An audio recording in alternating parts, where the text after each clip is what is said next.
Bullpen in the morning. Whew, testosterone.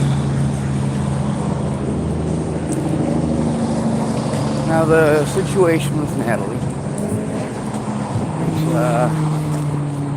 is something that apparently a lot of the homeless people been looking into and talking about here in Hood River for the last couple of days.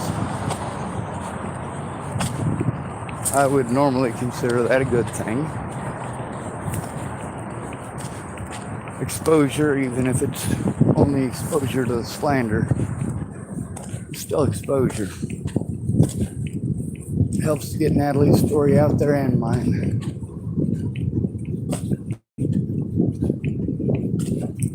Now, going to the camp this morning, there's a couple of camps that I do have permission to record in. But, of course, with those camps, I try to let them know on my way in that I'm on the way.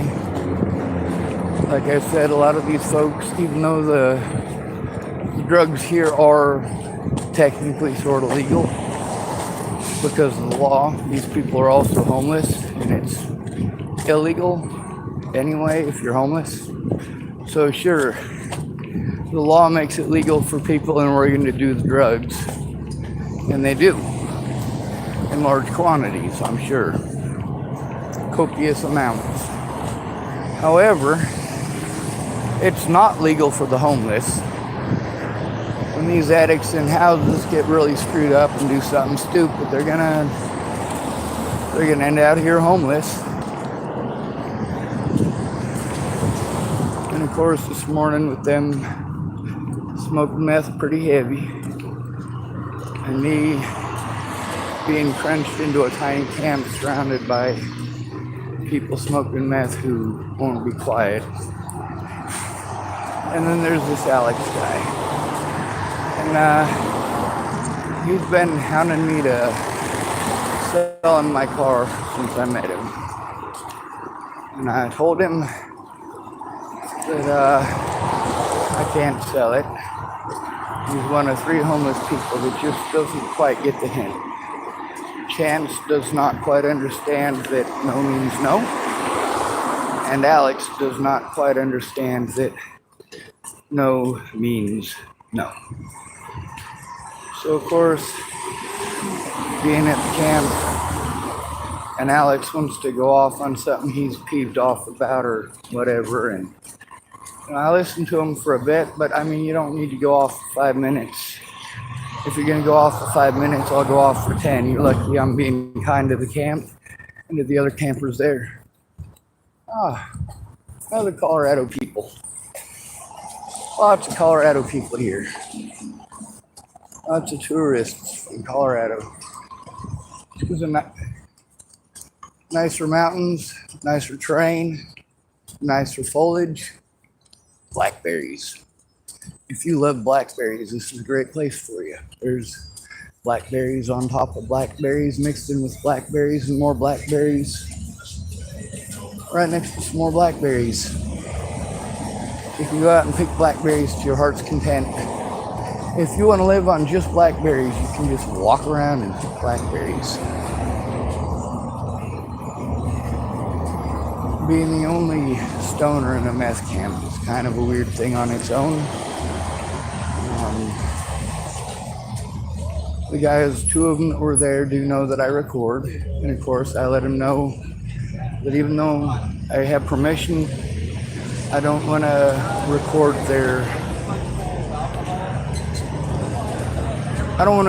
their meth use on my camera. I'm not against them doing what is technically legal for everybody else, but I think the stuff is gross. The way that Alex was getting towards my vehicle, and of course getting irate with me because I wouldn't sell it to him. So by the end of it, of course, he's wanting to use Natalie Bollinger to be a dick. All the problem with that is that it's no big fucking secret. I don't hide what happened from anybody. It's just most people don't want to listen. They don't want to listen. when they do finally listen, they listen to somebody else. The good thing about this, however, is that the laws need to be changed. First of all, there's two sets of laws that I agree with changing wholeheartedly and immediately. First of all, the laws concerning assisted suicide for those who have been called mentally ill. That takes away all of our rights as a human being. And from then on, you're no longer a human being. People think talking nice to you is the same as treating you like you're a person, but it's not. It's absolutely not.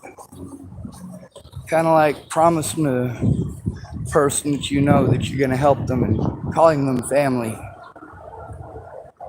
You know that if it comes down to some family ass shit, you ain't going to do no family ass shit for that person. So don't be calling them family. Most of the street family, not just here, anywhere, they ain't family. You're not going to do what it is the family would do for you if you're put into a screwed up situation.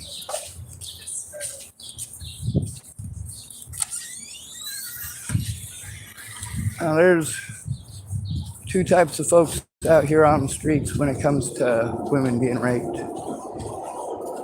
There's the first kind that when they know what's going on, they'll say, I need to mind my own business and go the other way. Like you guys all want to tell me to do. Just mind your business. Look the other way. Go the other way. It's not your business. It's not your business. And then you want to tell me about how you have a good heart and you're a good person? You're a fucking coward. Of course, you'd fucking watch me get stabbed to death in front of you. Your advice to me is to do exactly that. To just let these things happen and only complain. Just, Sean, you need to stop complaining. You need to do something about it. But when I do something about it, you tell me to mind my business. Meanwhile, minding my business is not what puts a stop to this.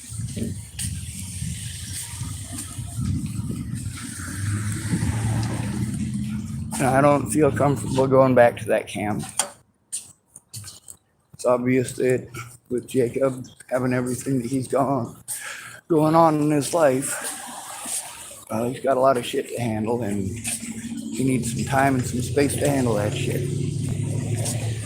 Thank goodness he's getting to visit with a loved one today. So I will not be bugging him anyway. The folks at his camp, they're all mostly pretty decently nice to me. Or for the most part, not assholes, I should say. The street folks, it's a different situation. There's a lot of people called buskers. Buskers tend to be all right, but they're usually no frills, no BS kind of folks.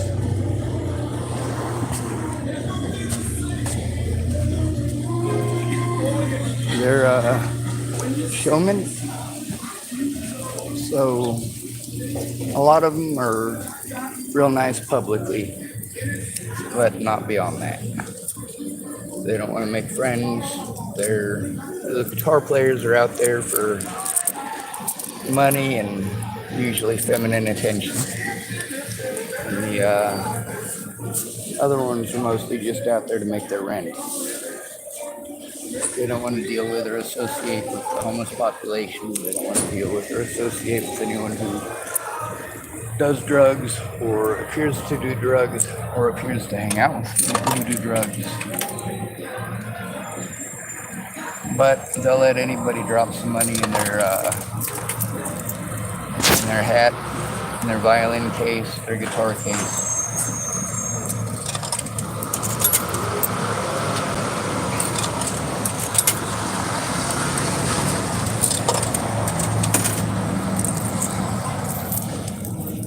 But out here on the streets, there's two types. There's the guys that'll watch or look away. Same thing.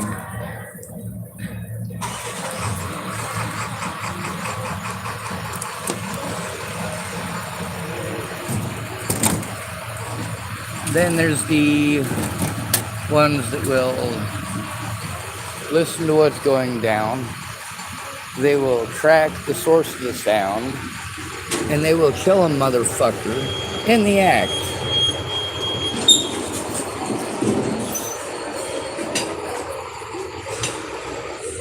Which one are you?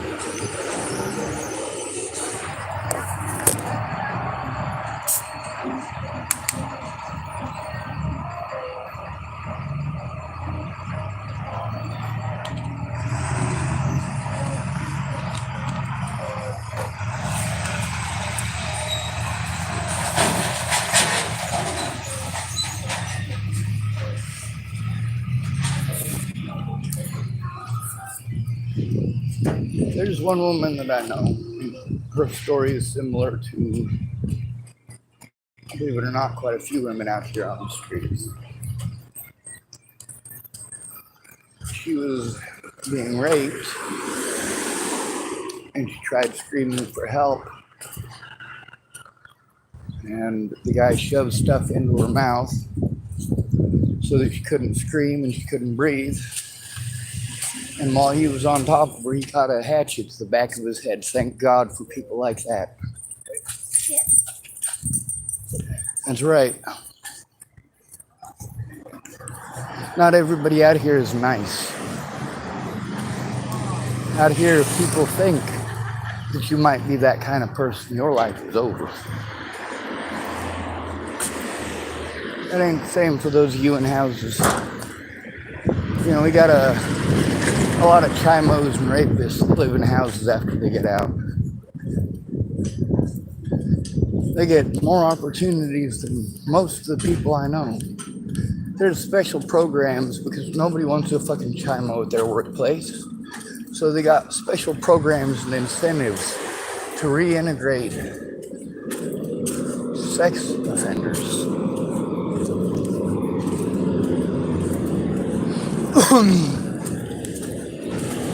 Ted Bollinger don't need to be reintegrated into nothing.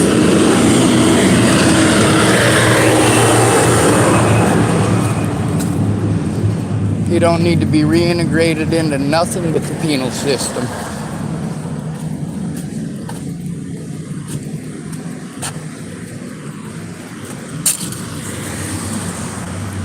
Where he'd be getting a lot more penal attention than he really wants, I'm sure.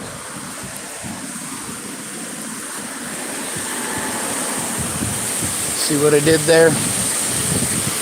Alright, so you see where they scrubbed up the blood? You remember what was there. That's right, bloody footprints. We have the pictures of the bloody footprints on my channel. And where they cross, these little statuettes. And of course, pretty stuff.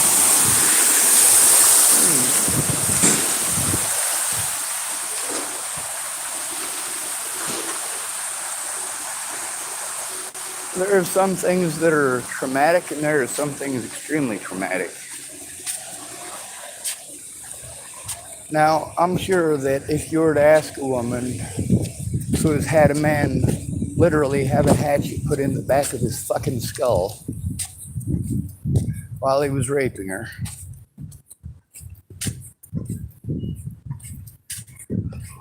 I'm sure if you were to ask her what that's like, you'd probably not get an answer.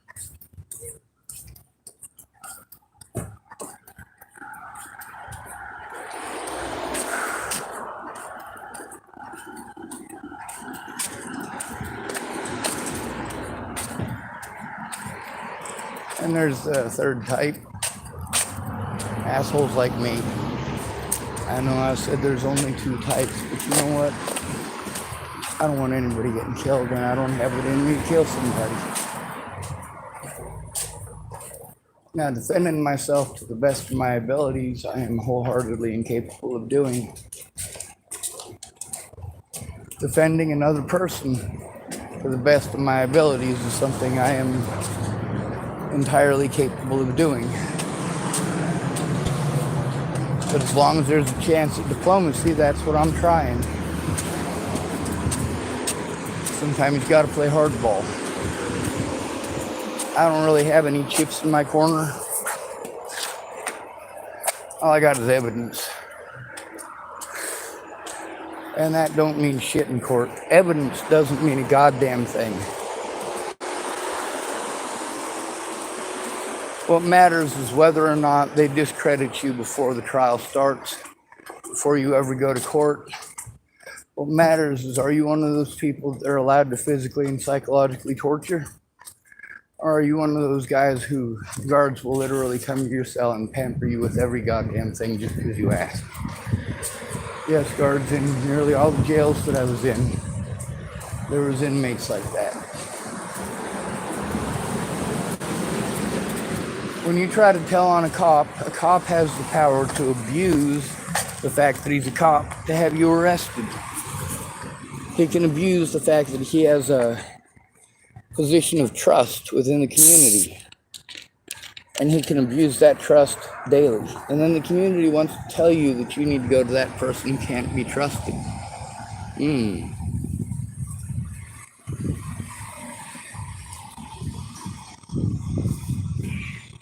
In the homeless community here, they're kind of split on me. Because I am an asshole. Especially on the internet. But in real life, I pay fucking attention to my surroundings.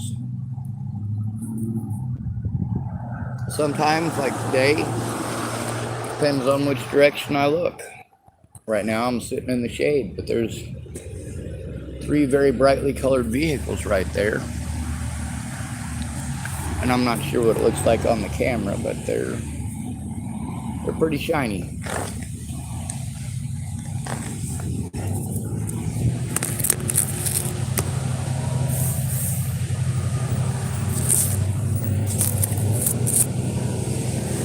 For me, going to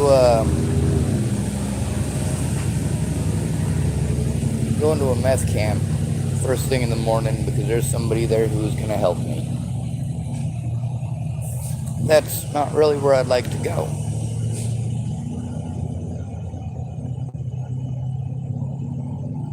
But who's going to listen? Of course, when people are on drugs, they're not going to listen. They're busy talking. The guy who was getting irate, the moment I walked into camp, he was getting irate with me. Looking for somebody who can take his stuff out on. We all know the type. It's usually the con artist type. It's difficult to maintain a fake facade like that. To be a con artist, to talk over people and try to pull a Doug Cowden on them. If you ain't never heard Doug Cowden speak, you should ask somebody in chapel. He was a fast talker. Real sweet talking too, you know. Had a southern accent and all that. Well, I'll be.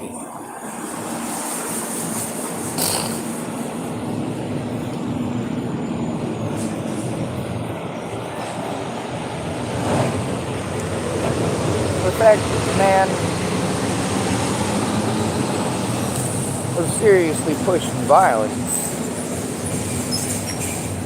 that's not something that I am going to be okay with. And he's, of course, pushed that a few times, violence towards others. But also, since I won't sell him my car, there's a chance he might direct that at me. And since he's obviously this morning in his bullpen situation,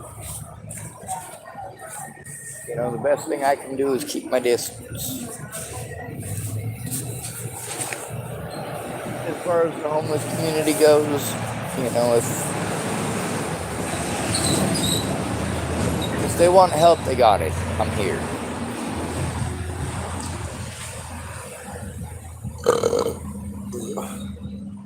But I'm also trying to fix the broken system that has created this situation to begin with. The situation that victimizes the victims. I want you guys to understand. Hello.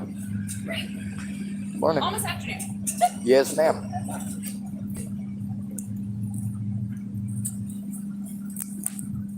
There are a lot of people out here on the streets who are up to no good. There are a lot of people who, due to no fault of their own, do have severe mental problems.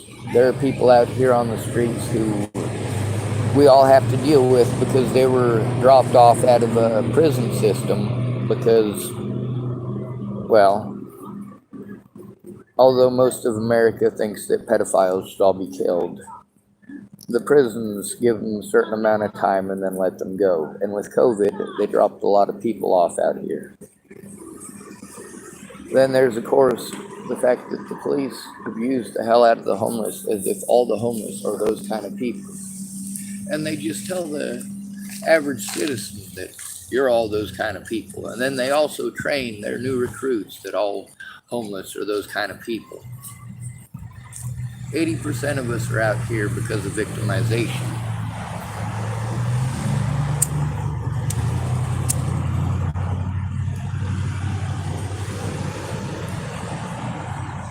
Most of the time that is financial, no matter what other kind of abuse there is. It's also financial because obviously if you're on the streets, you can't exactly afford or find a signature to rent a place. Now there have been people that I knew out here that were homeless for like a week or two. There was even a guy in Boulder, Colorado. He claimed that he worked for Cabela's. I was like, you're so full of shit. He's like, no, seriously, I came down here. I worked for Cabela's. I'm on vacation. And me and my wife broke up, so I gotta wait until I get paid. And I have a bad habit of spending. Bought a house, bought a really nice truck, bought lots of camping trips and stuff all over the world. You know, just guy who works at a sporting goods store and gets paid good money because he works at the corporate offices. Now, obviously, I worked at corporate offices, but I cleaned the toilets. And I was there after hours because people don't want you cleaning while they're working. At the end of the day, you and the crew come in, you clean the place up, you leave. When those people come in the next day, it's like magic. Everything's clean, but you don't know what any of them look like except by their pictures, and you don't have time to sit there and stare at all their pictures, and that's kind of creepy.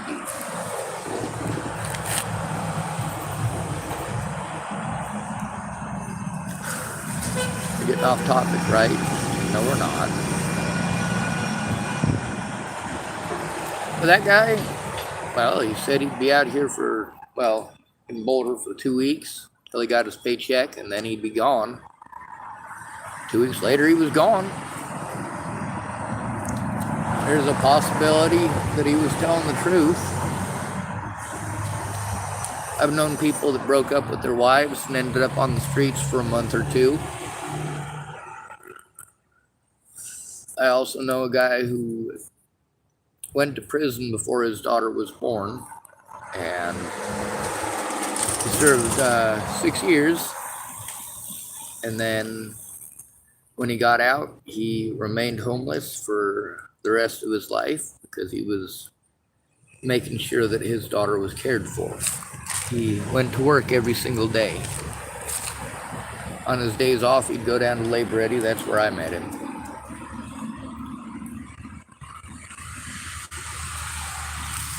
He took out just enough for his car, his insurance, his gas, and his food, and all the rest of it went to his daughter's mom.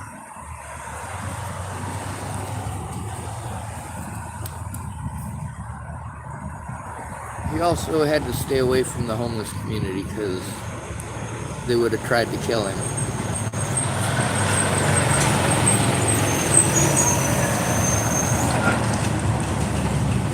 Sorry about the traffic. Anyway, he was 17, almost 18. And he got his 16, almost 17-year-old girlfriend pregnant.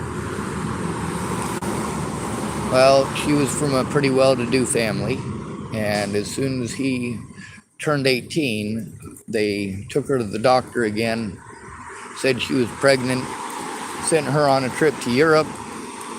That was swell of them, wasn't it? Doing their daughter a favor, saying that they got her out of the country for her safety. And then, of course, Will went to prison for 6 years and became a registered sex offender. He got her pregnant when he was 17. They were barely a year apart in age. I hate to think of how many people I know would be in prison over situations like that right now if they were to piss off the wrong person like that, get the wrong girl pregnant.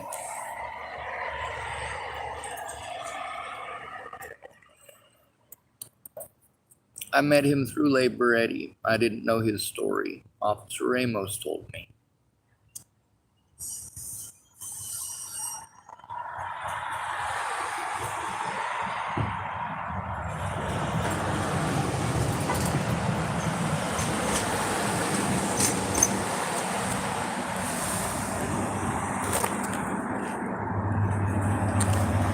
The problem with everybody when you are called mentally ill is that automatically they think that they should have the power position. They should have the decision making. That should all be theirs. They should be allowed the power. They automatically know better than you. It's this magic that all of a sudden, if you're called mentally ill, you don't know what's going on in your life, but people who aren't hardly a part of your life apparently know everything about you now. They know everything that you did in your spare time. They know everything that you did when they were not there. When they decide that they're going to be assholes after they lie to you or steal from you or take advantage of you. It's pretty pathetic when they have to go out of their way to accuse you of doing stuff that they obviously weren't there for. With all these people who stabbed me in the back after claiming that they were going to help me, not keeping their word, all of them want to throw stuff back in my face. All of the horrible, horrible shit that I have to deal with. And these people want to intentionally do and say those things to try to push me to suicide on their way out. My question is, they all want their words down off of my Facebook. All of them. Every one of these people wants their words off my Facebook and off my YouTube, but they can't. They can't take them down. They tried. It's their words. See, here's the thing about them being recorded and put on my YouTube channel saying certain things. Later on, when they want to claim that it's slander, they said it. So they just incriminated themselves. Well done. You're not the brightest cookie in the fucking jar, are you?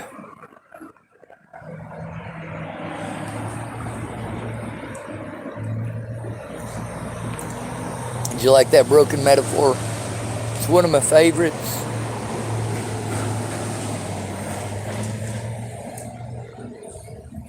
When it comes to the homeless community, especially when you move to a new place, especially with a lot of these people being drug addicts and alcoholics, and with many of them losing their houses, their lives, their families, their everything over their drug habits. Most of them, though, they didn't develop that drug habit until they were out here.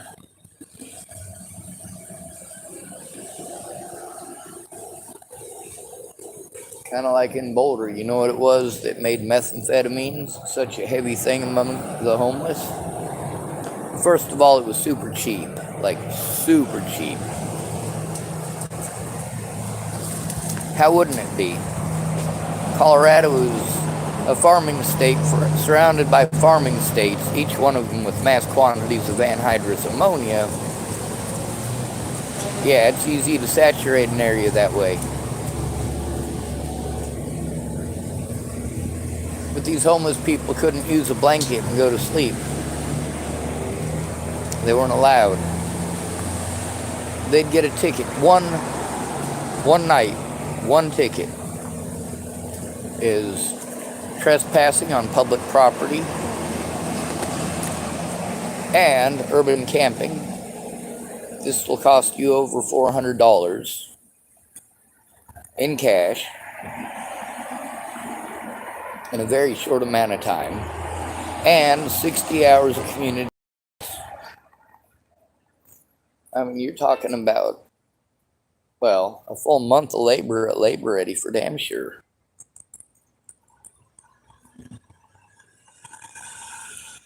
or the equivalent thereof, because 60 hours of community service, you might have to do it in a shit tank.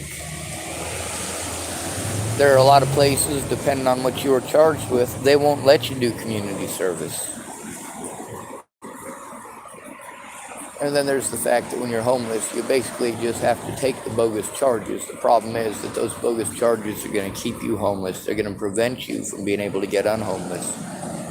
All the fines and the being locked up that's associated with it, that's going to prevent you from doing anything for yourself. That's going to create a lot of gaps in your employment history. That's going to create a lot of gaps in your history of having a place. That's going to take away everything that you already do have. You're not going to be able to pay your bills. Everything that you own, all of your evidence of what the cops did to you, all gets thrown out because you can't go to work or pay your bills. You're locked up on bogus charges. You're less likely to have that happen if you're in a house, because if you're in a house, chances are there are people who will help you, actually help you, not treat you like you're mentally fucking retarded and that you don't know what's going on in your own fucking life, but all of them do from ignoring you, from making empty promises and then taking advantage of you and then playing victim like idiots. My dad was a bully the whole time I was up there. You know, even if he was being nice, it's my dad over and over and over and over and over and over and over. Sean, this video game, this video game, this video game, this video game, this video game, this video game. He wanted me to drive this truck in a video game. For what? What's the fucking purpose? It's like a 5-minute demo of the game. No, I don't want to play your fucking truck game, dude.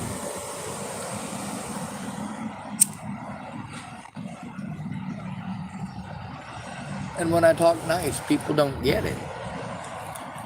I tell my dad repeatedly, I don't want to do that. I am an adult. Please stop.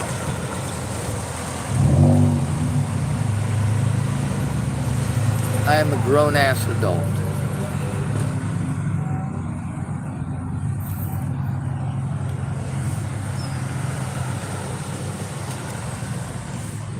It was one thing to victimize the shit out of me when I was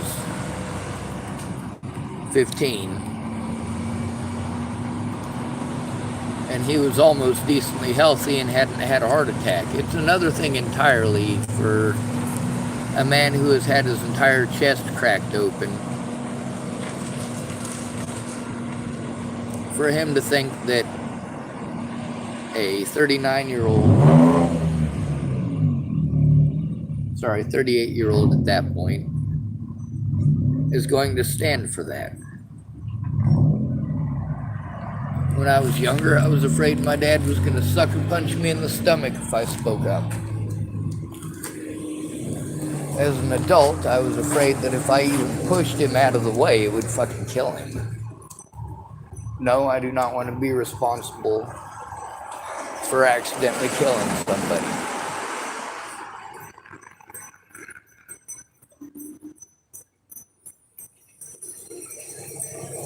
But explaining to y'all that I can't function, explaining to all these people, or at least trying, but they want to interrupt me mid-sentence and talk over me.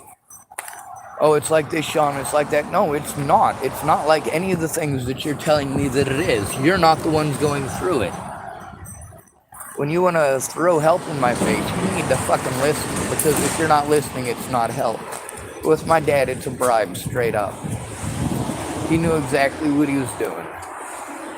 And he knew exactly why I was pissed off. And he knew exactly why it is that his name is up now at least half a dozen more times. Don't fuck with me, Brian Schwartz.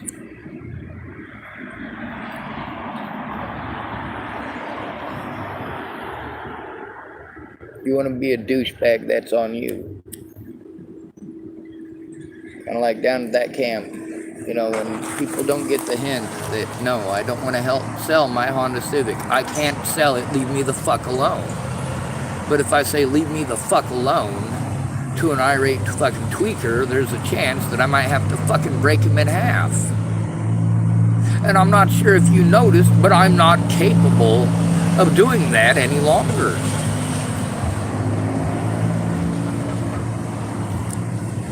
My ex-brother-in-law, or he married my sister and now they're divorced. They got a kid together, and he's one of the best friends that I had when I was younger. Me and him disagree on nearly everything. Anyway, he was talking about taking my niece and going and taking her off grid to another state for their safety.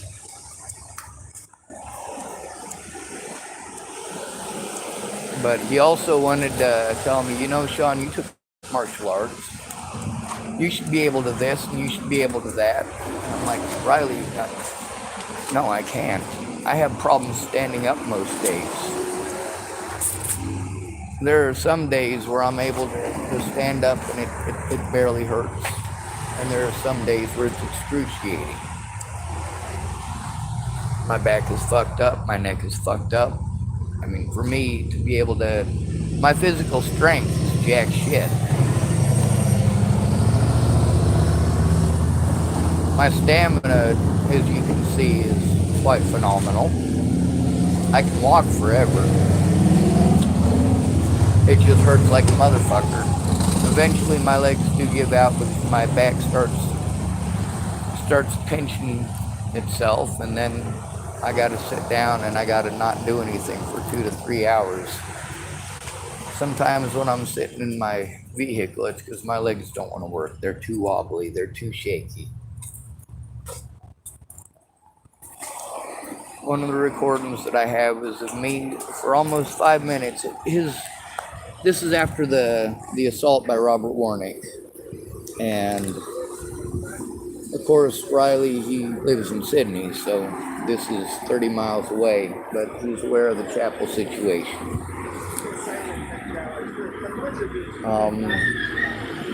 Small town politics.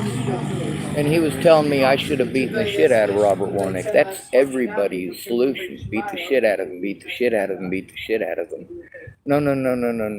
The important thing at that point in time was preserving the evidence that was on that phone.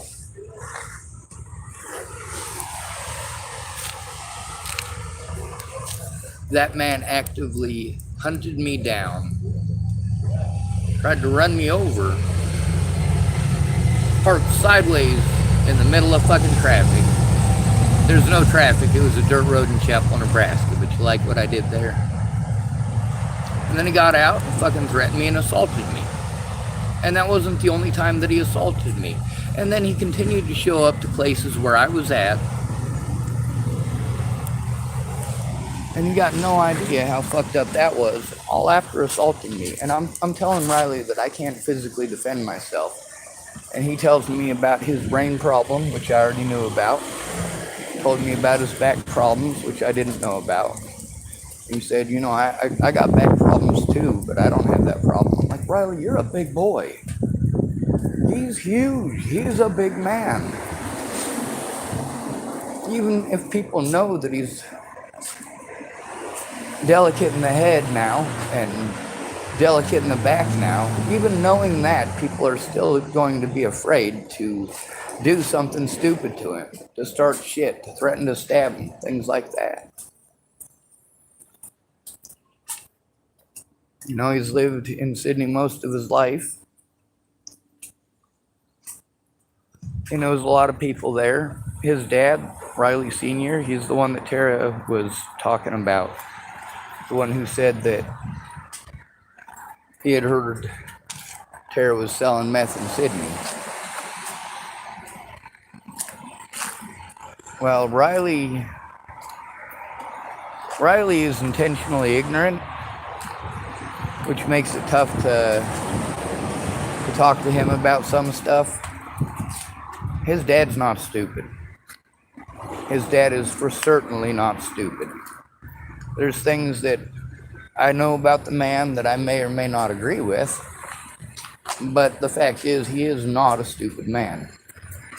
He's also a man who has had enough experiences himself and with his own family, and I know many of the people in his family. At least a dozen people he's related to, I know. The man does know his shit. If he's saying that my little sister was selling meth, and he's approaching my little sister about selling meth, I mean, that right there is probably the biggest red flag, because that man does know his shit. He does know Sydney. The same as his son Riley knows Sydney, except, well, Riley Sr. is plugged into more networks. He knows more stuff because he's been there longer, and he was alive back when it was a much dirtier town.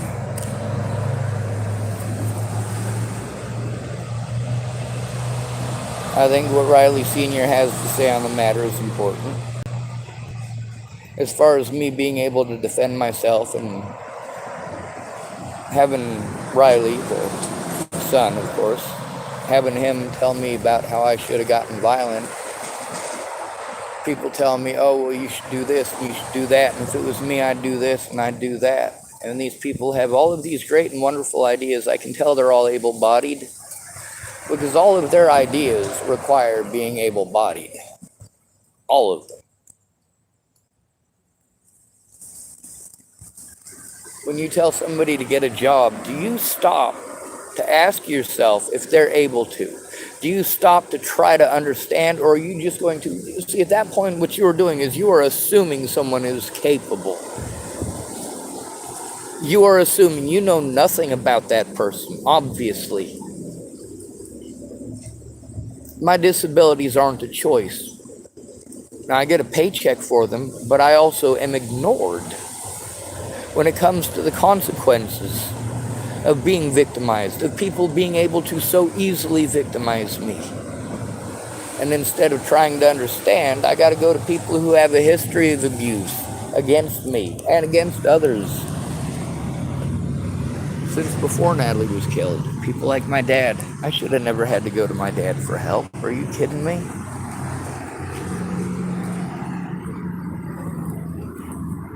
Now, with that Alex feller wanting to get more threatening than I'm willing to accept, and also the fact that I don't want to walk in and film a meth camp, especially while those folks are mid-friggin' smoking. You know, that makes it so that I'm not even comfortable going to that camp. And as a result, well, I'll just scratch that off of my list of safe places to go. Yes, Jacob gave me permission. Yes, Jacob has told me to come back more than once. I keep going back. He's either leaving, or he's only stopping for 5 minutes, or he's exhausted.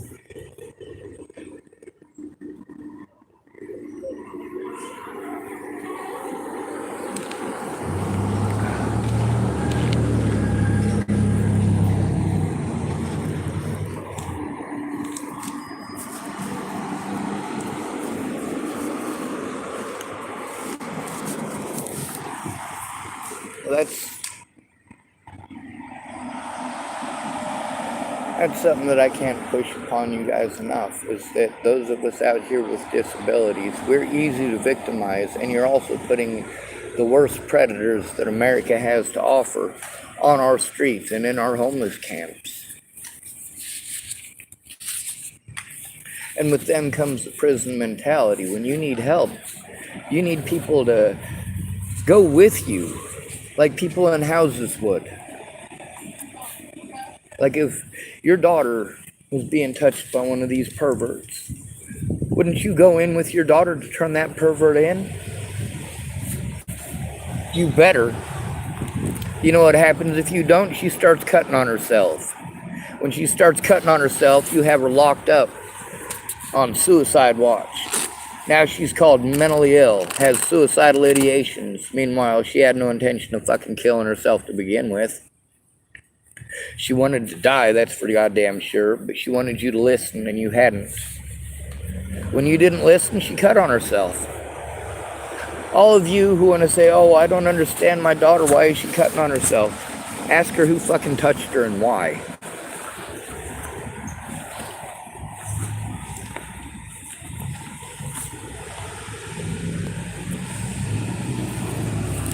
Zach Richmond of Chapel, Nebraska, talks about his daughter in the recording with him.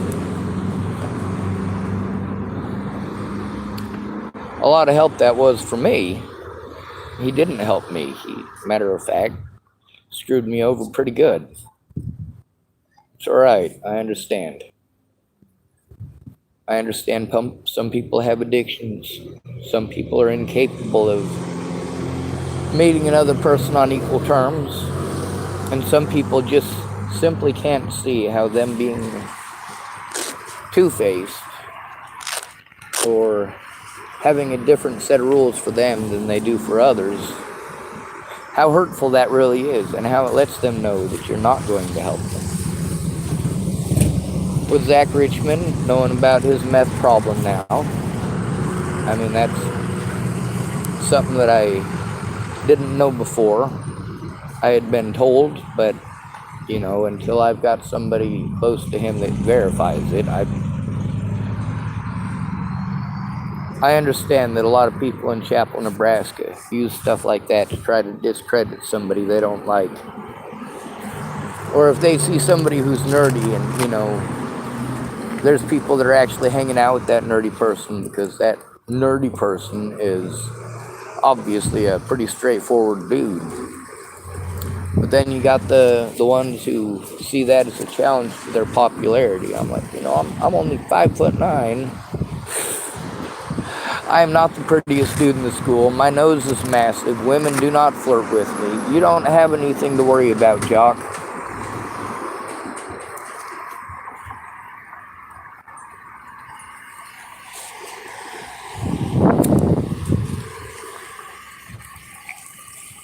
One of the guys there, he was real uncomfortable with me because I wouldn't do their math.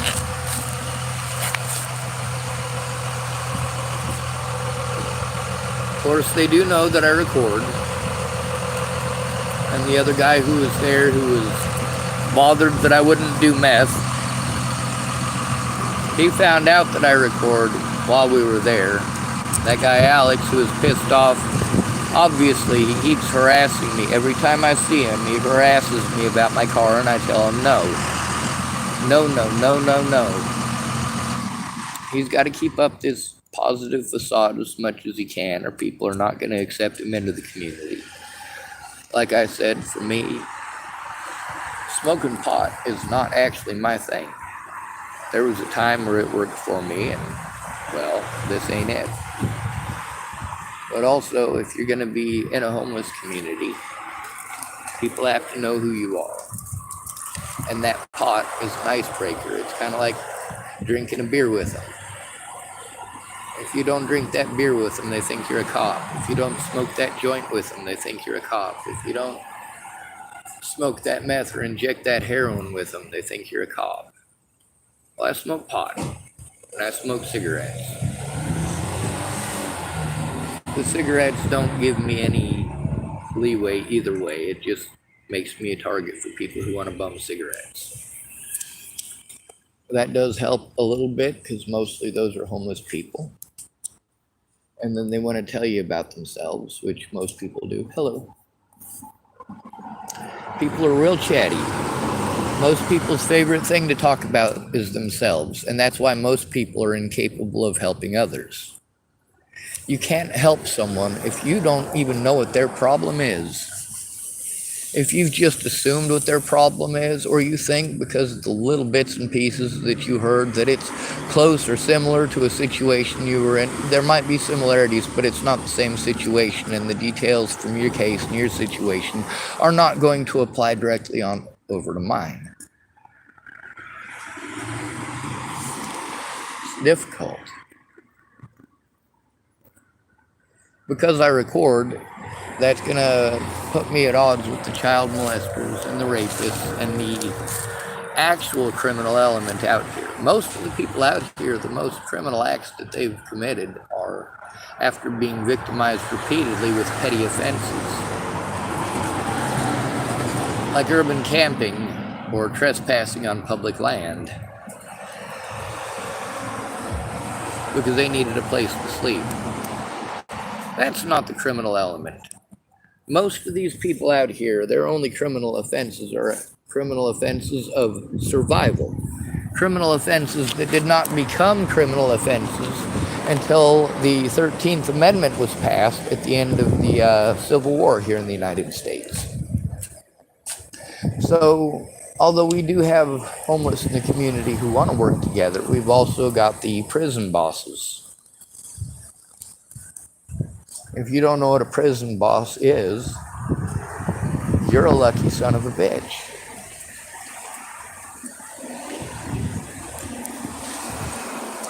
You know, you got one guy who gets dropped off out here. You know, he might have had some family here once, or maybe he had a girlfriend here once, and he came here as soon as he was dropped off out of prison, only to find she was gone. It happens. Well, then he doesn't have anybody to stay with, to live with. He's got probation and parole and all that shit to deal with, so he's got to go back and forth to a probation officer. And of course, in order to come here, he had to have everything transferred here, so he's pretty much stuck here. And he's homeless. He's not making enough to get up and out. One person ain't enough. So what does he do? He works on the meth trade. You get the criminal element out here, and you get them dealing that shit. You get those child molesters out here, and God, the cops love the child molesters. Holy hell, they love the child molesters. And here's why. Because with a child molester, they're not allowed to make a deal. They're not allowed to make a deal to let a child molester go free. So, of course, what they do is they bargain to try to get this little squealer to squeal on, well, it's a child molester. He's a weakling. He's going to squeal on the victims. Like, oh yeah, there's 6 people over there, and they're all doing the same thing. But instead of getting the dealers who are prostituting that poor girl out, you're going to turn that girl in, right? Hey, it's a turnaround, ain't it? The cops use those child molesters for everything, because child molesters, they're fucking spineless. They'll do what a cop tells them because the cop told them to do it. If a cop tells a child molester informant to come harass you or make a scene, then they'll take care of it. That's what they'll do. If they say, hey, I want you to go try to make friends with this person, that's what they'll do. In the end, though, that cop still ultimately has to arrest that child molester, who the whole time is having people arrested by crimes that are up to and including outright making it all up. He's a spineless runt. What do you expect? That is the drug world, though. So then we got all these people out here who are victims, and we've got violent people with violent histories, people who obviously have no conscience. They're willing to rape children. And it's dumb. It is a hierarchy out here. It's not usually child molesters who are the upper echelon, though. You know, this is a dynamic that's about making money. It's the United States. It's capitalism. The cops want to make some money. The informants want to make some money. The homeless definitely want to make some money. And of course, then everybody's all paranoid of everybody, because most of the good folks, you know, have been locked up on bullshit. Well, you got people out there that are still raping people. And you know who they are, and you can't say nothing because you know it'll happen. Yeah, the motives are pretty simple. If you tell on one of these people out here, you do have to be afraid of them killing you. Most people don't have it in them to do that. 80% of these homeless people, no matter what drugs they may be on, they still don't have what it takes to murder somebody in them. If they end up killing somebody, there's only one way it's gonna, well, two ways it's gonna happen. Either they did it on accident, like a car accident, or that person was trying to kill them and they got lucky. For me, I was pretty lucky when I was younger because I was resilient. My body was resilient. I could take a lot of pain and a lot of punishment and still keep going. I didn't win fights because I was a good fighter. I was a shitty fighter. I've always been a shitty fighter. I'm not any good at fighting. It's because I'm hesitant. The whole time I am hesitant. I don't want to hit anybody. I don't want to kick anybody. I don't want to hurt anyone at all. So yeah, I'm a horrible fighter. Coming back to Riley and his idea, what I should have done. People always want to, instead of helping you with a solution, they want to tell you what you should have done. And then they want to tell you stuff like, don't live in the past. And then they're going to continue to tell you what you should have done. This is not productive at all. This is not helpful at all. Kind of like Riley wanting to tell me I should have gotten violent and I should have used my martial arts skills. If I was to demonstrate a hip toss for someone, I might not get back up.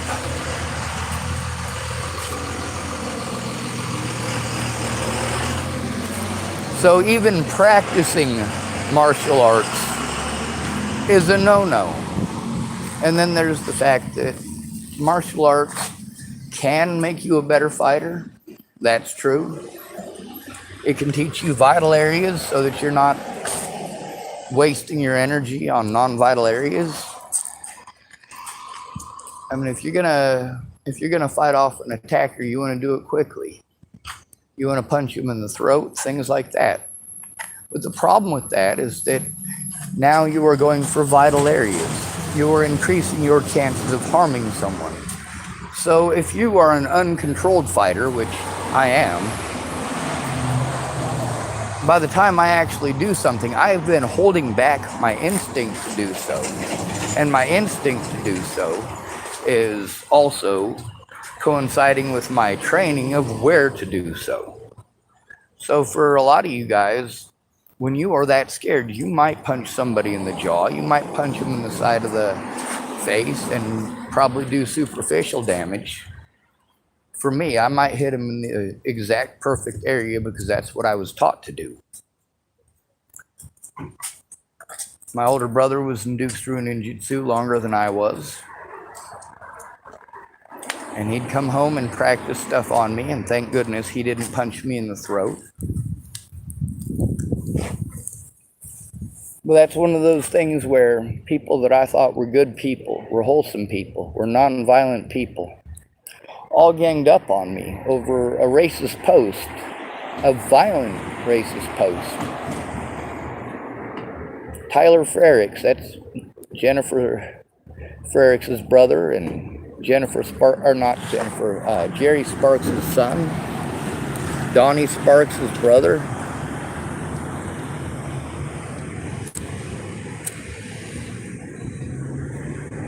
He wanted to post up that a soldier should punch Colin Kaepernick in the throat. I didn't like that. I don't think that a black man should be punched in the throat by a soldier because he fights for American rights.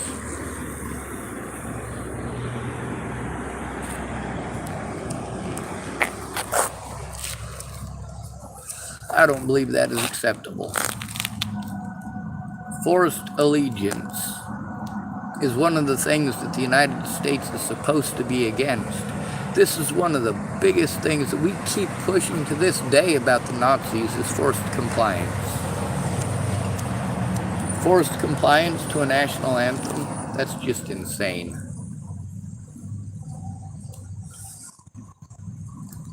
Being required to stand for a flag that no longer has any meaning, be on toilet paper or kindling, fire starter. I don't get embarrassed, but I am absolutely ashamed. I'm ashamed of this country and everybody in it about how they treat the homeless and the quote-unquote mentally ill, especially if they're homeless. And then we've got out here, even in Hood River, we've got working homeless. You know what those are, right? Those are the people that work at your gas stations. So the people in Hood River who have nice houses. I mean, I can step back just a little bit if there wasn't so much foliage in the way and show you some extremely nice houses. Expensive. No, the people who work at all of the menial little jobs in this town, no, none of them can afford to live here. If they do live here, they got 5 or more people working those shitty ass gas station jobs, all living under the same roof.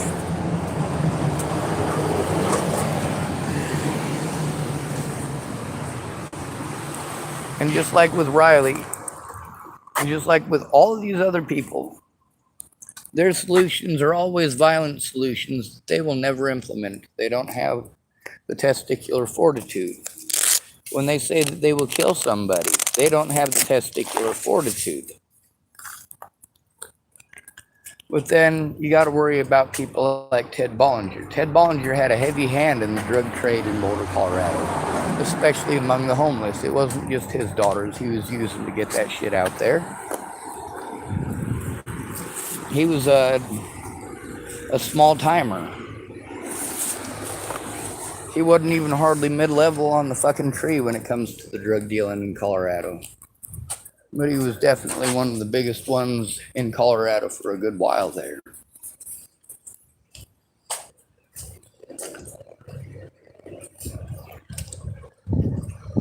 When we're out here and you're talking about drug dealers shooting people and you're making movies about drug dealers shooting people, you know, it's kind of like those two different kind of folks when it comes to child molesters.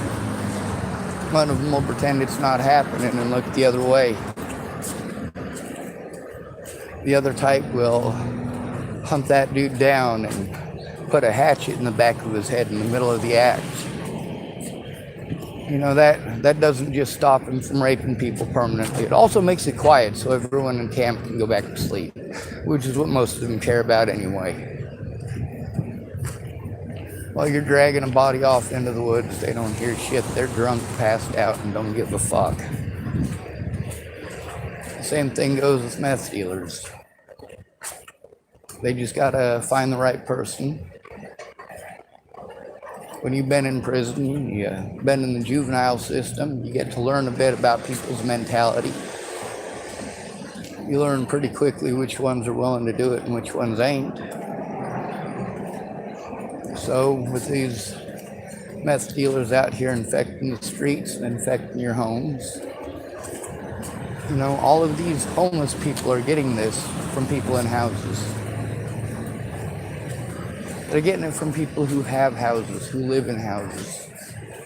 Most of them very nice houses.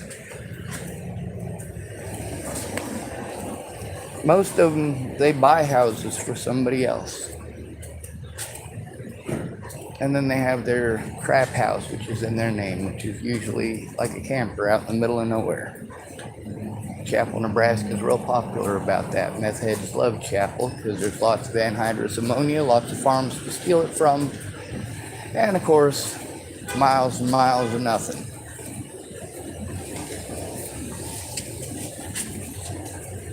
People got all these ideas. That's the thing I've been telling you through all of this. What I've been trying to push through to you in this video is that this is all a dangerous position for anybody, let alone an at-risk adult or your fucking kids. When I say Natalie Bollinger never should have fucking been out there, I mean it. When I say Natalie Bollinger never should have been out there, that's saying a lot. That's saying that her dad shouldn't have been molesting her. That's saying that her mom should not have been looking the other way. It's saying that all of these adults in her life, like her ex-stepmothers, her own birth mother, they shouldn't have looked away. They should have done the right thing. Their daughter was called mentally ill, so she wasn't allowed to do this stuff for herself. But you look, people did help her, and it was the wrong people.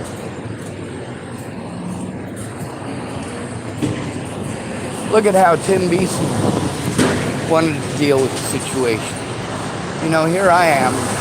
I left because I'm not going to deal with the whole aftermath of the heroin bullshit with them. I know more about the drug life than you guys have any fucking clue about, but you don't want to hear it. And people who have lived lives like I do, well, they don't usually talk about it. Of course, most people are not me.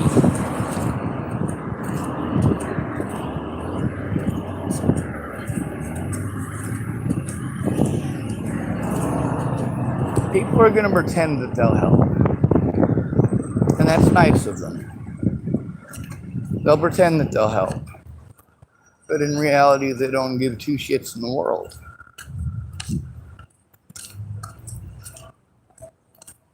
Now, with me having safety issues with Starbucks, and of course, having safety issues with calling any of these resources without somebody, well, making the call with me and it being recorded,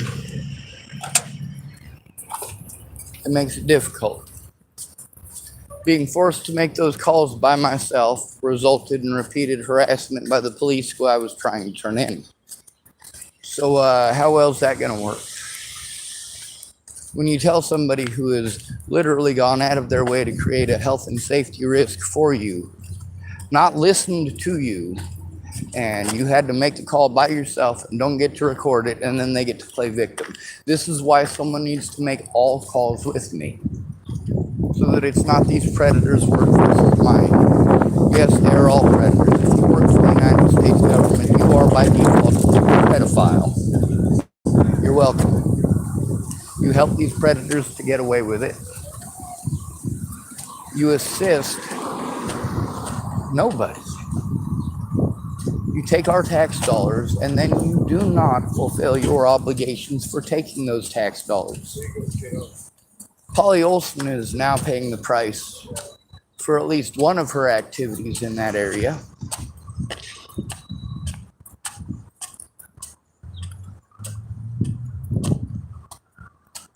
This shit is not okay. Your violent ideas are stupid. Why didn't you try keeping your word instead of taking advantage of me and pushing violence? It just don't make no goddamn sense. Now, of course, there will likely be violence from the homeless community. There's already violence from the homeless community.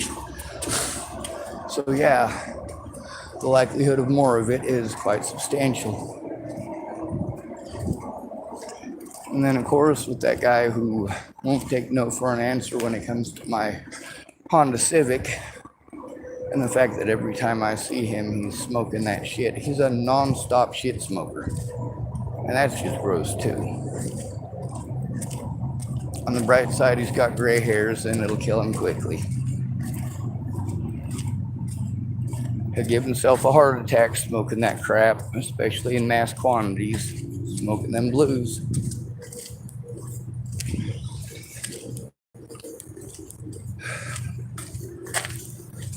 People like that don't do nothing for the community. They don't make it better. They make it worse. They make it dirtier.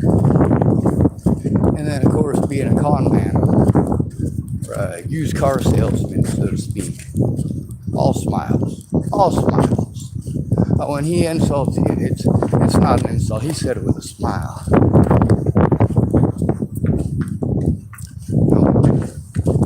I know that if I say it, it's meant as an insult, then it will be stated as an insult. And whether I smile afterwards or not, it was still meant as an insult. There's also people who want to go out of their way to grossly reinterpret and misinterpret anything that I type. What is that about? Do you have that many difficulties understanding or comprehending the English language?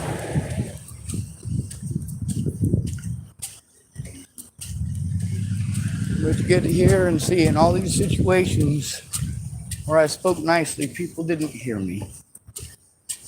Later on, they wanted to tell me, oh, you didn't say that, Sean. You didn't say that. Oh, I certainly did. It's recorded and it's on my YouTube. Or it's in our messenger and it's fucking screenshotted already. Don't bullshit me. Don't fucking bullshit me. I'm not stupid.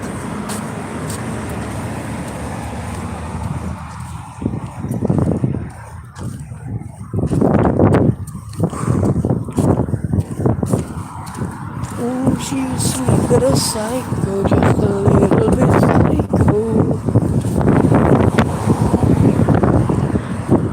Why do we train people to do that?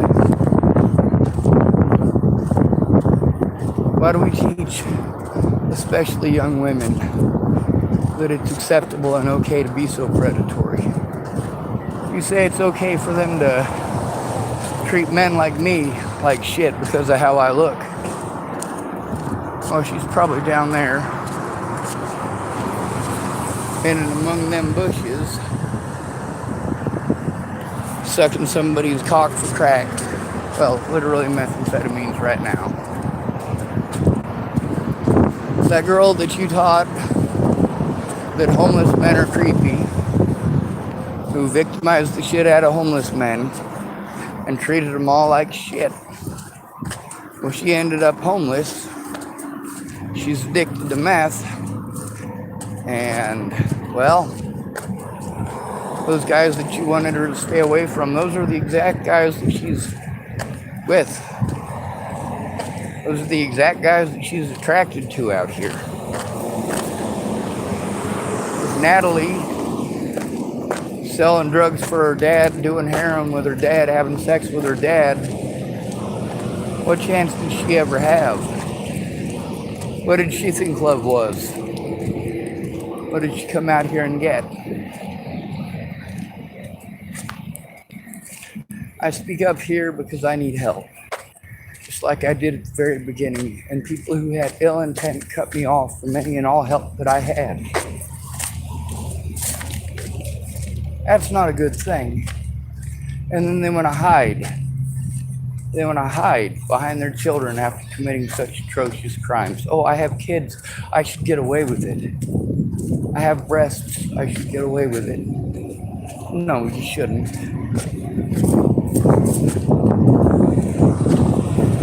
People want to be pissed off because I recorded them. Well, I should have recorded every fucking moment. And I would have if I'd have had the ability to do so, of course. You notice, although all I have to use is my telephone, I still try to make sure that I speak on the telephone. I'm sorry for pausing. There's a group of kids ahead of me, and this is, of course, adult subject matter. Since a few of them paused, I'm trying to maintain an appropriate distance so they can't hear me talking about the shit that I'm talking about.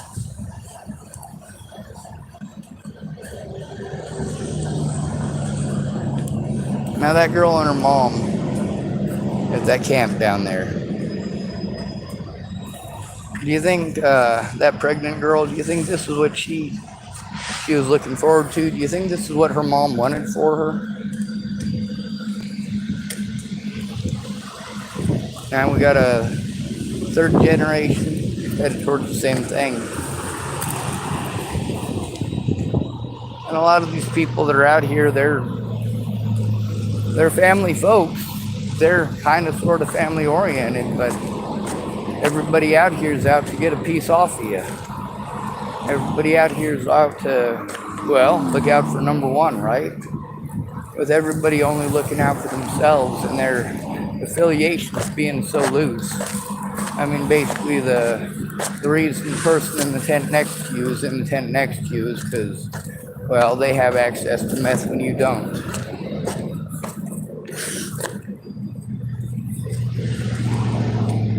And that's how the camps here are set up. They're set up according to what drugs you use. I haven't found the sober camp yet. I've only found a couple of people who claim to be sober, but in the course of those conversations, they also admitted that they're not. So they tell you they're sober because that's what you want to hear, or what they believe you want to hear, or they believe that you'll listen to them more if you know that they're sober. But then when they know you're cool with smoking pot, shit, they'll ask you what else you got.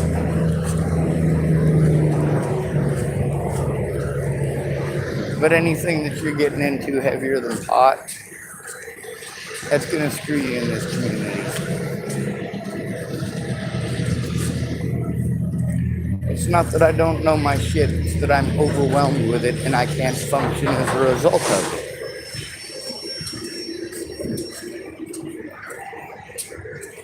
Nobody is going to be able to help me unless they are able to listen to understand.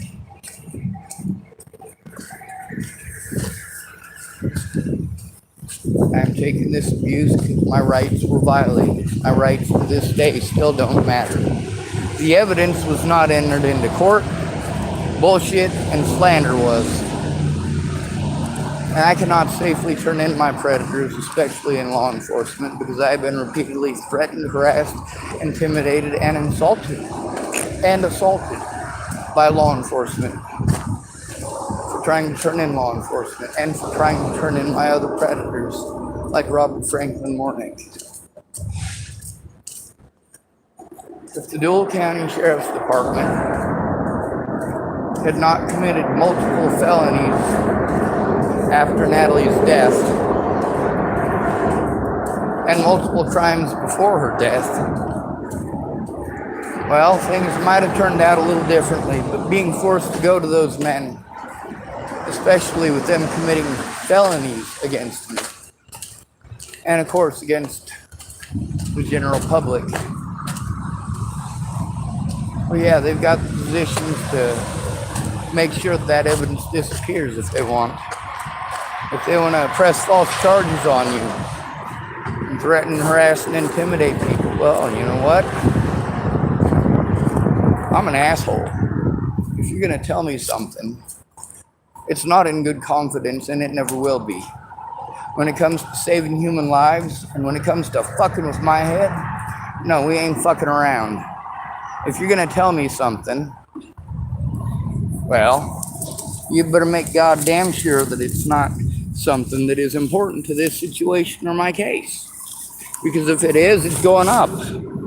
You no longer have the right to privacy. You had the right to privacy had you done what you were supposed to do by law. If you'd have helped me get it into court, I wouldn't have had to post it all over the internet. I wouldn't have had to record you if you'd have said those things in a police report and gone in with me to turn it in.